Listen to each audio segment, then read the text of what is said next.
What is up, guys? I'm Heath Pierce, and we are at the MLS Digital HQ, and this is Calen Carr, an 8-year veteran of Major League Soccer. He's also a host at Major League Soccer on their digital content, hosts The Movement, which is a really rad show. He also does This Week in MLS, among other things. Calen, thanks for joining us. Dude, you're making me sound busy. Yeah, you are busy. I like that. That's good. Outside of that, we do play a little bit of pickup men's league. We do, yes. And I would say, I thought you were going to be a luxury player, maybe just from our time playing against each other in MLS. And I've come to find out, you're actually a hard worker, defensive-minded first. Yeah. Can hit on the break. Yeah.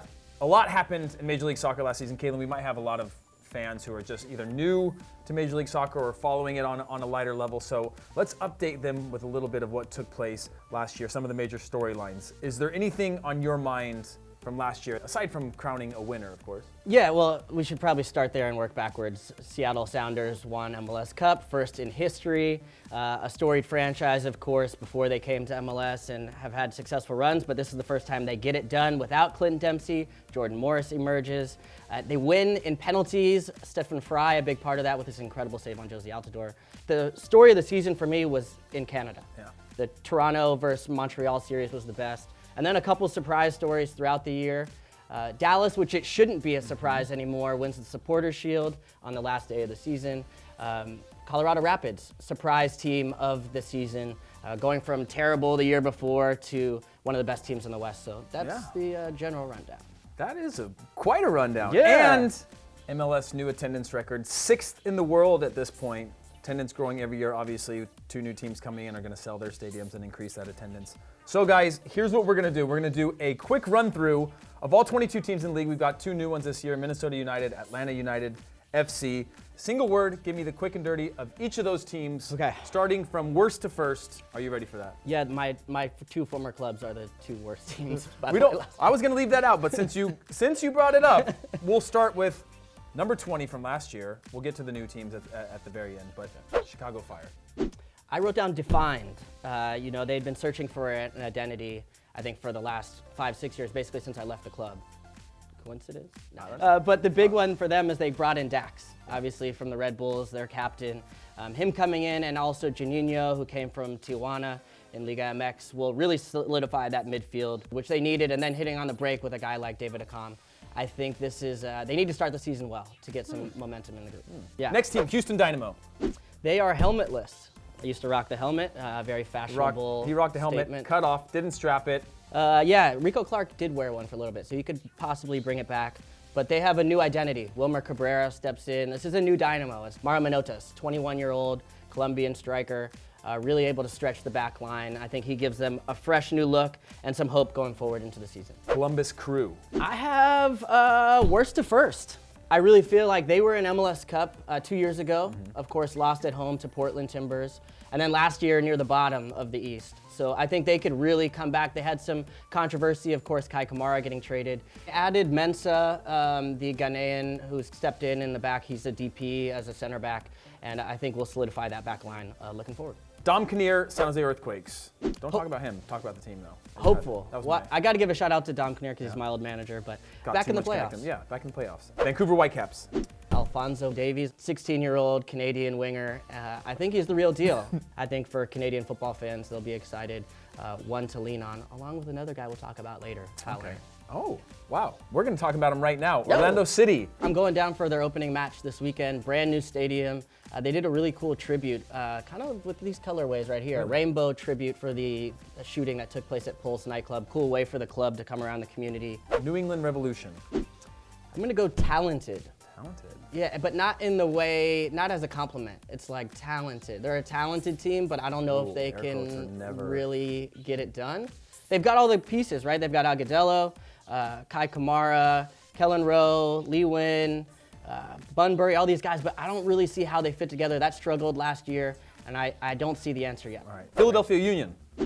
Cultured. Ali Bedoya. He's got his own coffee company. Yeah. Warren Creval's got his own clothing line. Keegan Rosenberry cuts hair, like fading people up in the locker room. Okay. That's actually, Cultured is a good shout then. Portland Timbers. Forgotten.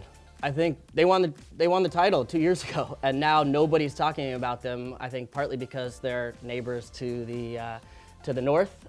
Seattle Sounders won the championship last year, but I think this team has what it takes to get it done. Fernando Adi up top is a beast, unlike any other guy in the league. Valeri is still one of the best players, really redefined what it takes for teams to go out and get an Argentine playmaker. Montreal Impact, my boys from Montreal. One of your favorite teams. You're repping Montreal right now. I am. Shout out to the ringleaders. Man bunless. Man bunless. Sadly. You know, I remember back in the day, Heath rocking the man bun in Montreal. But they've got Piatti on the field, Nacho, the Argentine playmaker. Probably the most exciting guy in the league, most likely in his high school yearbook to meg the entire 11 on the other team. Yeah, and they've also got Bernier and Donadel in the midfield, obviously holding down the fort there. A lot of experience. They're an old playing school very, team. Yeah, it's very Catenaccio, very Italian style. Real Salt Lake. Plata. I can't help but think about just that one guy, because he really is the most exciting player on their team and one of the more exciting guys in the league. Can hurt you in a lot of ways. He's deadly on free kicks, can beat you off the dribble.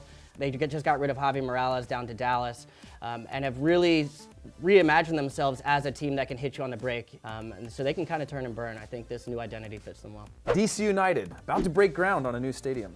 They're old school, but they got a new look. I like those new kits they got going on. It's a play off the old ones, but updated in some sort of like futuristic way. They got Birnbaum, Nyarko, Nagel on the wings, and then Patty Mullins up top has given them a nice central focal point with Luciano Acosta behind him. They got beat up by that Montreal team in the playoffs last year, but I think they'll be better for it. Sporting Kansas City. They've got the best kits in the league, as we talk about. Like, I like this Sporting blue, and maybe they'll send a new one. Moving on, Seattle Sounders, current MLS Cup champions. Seattle Sounders. I think they could two-peat. They did this without Clint Dempsey, and you know, having him back, he says he's about 75, 80%. He gives them something underneath, and Jordan Morris already, I think, is one of the best in the league at stretching a back line, being able to get in behind. And Nico Ladero, the Boca Juniors transfer who came in halfway through last season, had a case for being MVP, only being there half the way through the season, ended up winning Newcomer of the Year. But I think those three could be the best tandem. I guess it would be a threesome in the league. Yeah. It's great. Be mature. LA Galaxy. Be mature, Heath. You said it, not me. LA Galaxy. LA Galaxy, moving on to LA. Moving on. Rejuvenated. You know, I feel like this is a new LA. You know, they've gotten a new manager, Kurt Onelfo, who's come in. But I think it's going to be a new energy. There's no Robbie Keane. I think Gio Dos Santos has a big year. I picked him as my preseason MVP, and we all know how much that means. Yeah. I'm sure Gio is very honored. Extra motivation. Yeah, Extra motivation. But they got Leggett, Jossie Zardes. A lot of people have forgotten about him. He'll be back soon. Should be ready and raring to go. All right, Toronto FC. They're the favorites. I think they're the best team overall on paper. So you're saying two-peat and favorites. Yeah, but Seattle, favorites on paper. Okay, on favorites paper. On okay, paper. They got a lot of good players. Yeah. Giovinco, of course. I think he might be one of the best players in MLS history. Yeah. Josie Altidore gets overlooked a lot, but I think if he can stay healthy, he's got a chance at the Golden Boot.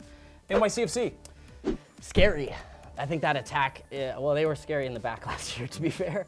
But in the attack, they have so many pieces. Which they haven't really gotten improved on. My man, Sean Johnson's going to hold it down in the back for them. That is true. It's a nice piece for him. But they got David Villa, Jack Harrison, Rodney Wallace. I think your buddy came into the squad. Kyrie. New York Red Bulls. Homegrown.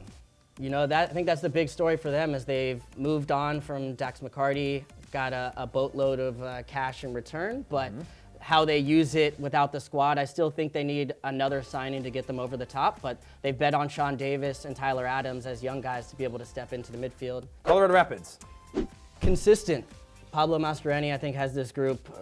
They had nearly an all-time best season defensively last year. Bringing in Tim Howard helped, of course, with that, but they've got a pretty unsung back line. Schuberg, Axel Schuberg, I think he's Swede. Yeah.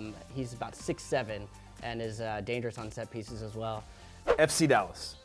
Overlooked. Really? They won the Supporters' Shield last year, and nobody's talking about them. But they've made upgrades from last year, actually. They brought in Christian Coleman, DP number 9. Lama, who's a Castillo replacement, more of a winger, doesn't have that speed to burn, but he's a Belgian guy that will help them, and Hernan Grana, a right back.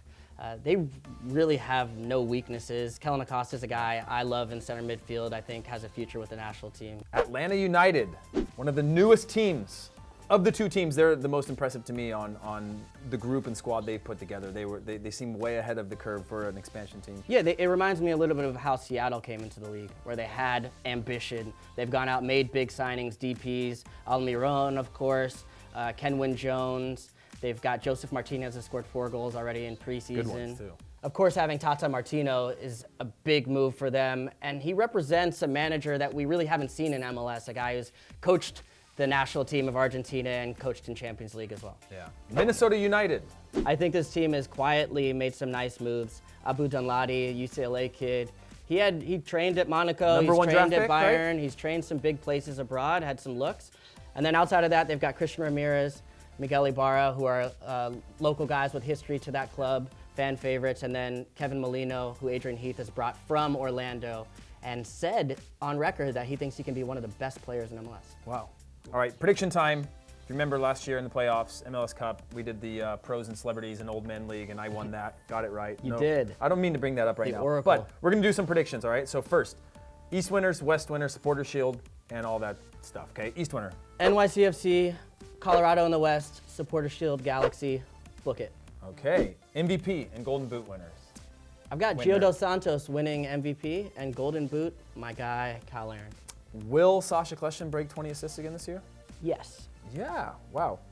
All right, guys, that's our MLS preview. Calen, thanks so much. If you guys are ever in New York City, come down and check us out in the Bowery, the second best league in the United States. And make sure you check out Calen on The Movement, as well as This Week in MLS. He's doing some really cool stuff. And check out his fashion brand, Future Collective. It's not this, but it's something like that. Trust us. Right? It's Trust good. us. And until next time, until the playoffs, when we recap whether you got all those predictions right or not. See you guys later. The top looking for Keane. The flag is staying down. He beats the center back.